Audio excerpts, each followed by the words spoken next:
जो सूरत हाल आगे बढ़ रही है, आपके पहले कोई धुआंधार किस्म की खबर होनी चाहिए।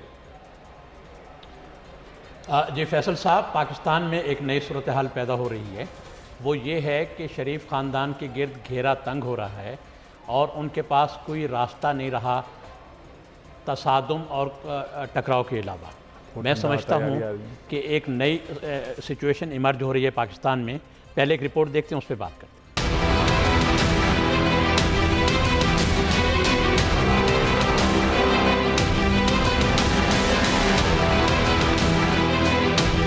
रेड वारंट जारी होने का काउंटडाउन शुरू।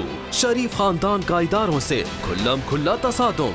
नैब के अहकामात मानने से दूसरी बार भी किया इनकार। अदालत पर कभी तनकीद और कभी अपील करने वाला शरीफ खानदान नजरे सानी की अपील मंजूर किए जाने तक नैब में पेश न होने की जिद पर अड़ा हुआ है।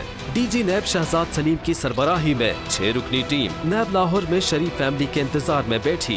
नाअहल खानदान हाजिर हो की आवाजें लगाती रही, ताहम वो पेश न हुए, जबकि शरीफ फैमिली के करीबी हलकों का कहना था कि उन्हें तलबी के हवाले से कोई समन मौसूल नहीं हुआ।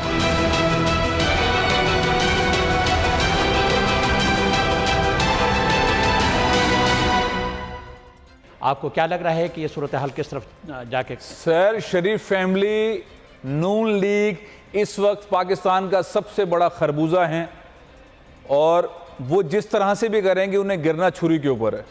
वो इदारों से टकराव करेंगे तो खरबूजा कट जाएगा, वो नैब में नहीं जाएंगे तो खरबूजा कट जाएगा, वो मुजाहरे करेंगे तो खरबूजा कट जाएगा। अब नून लीग के पास कोई रास्ता नहीं है। कितना डिले करेंगे, किस किस तरह डिले करेंगे?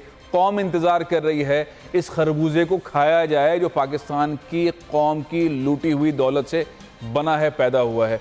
मामला ये है कि इस पैसे को वापस आना है।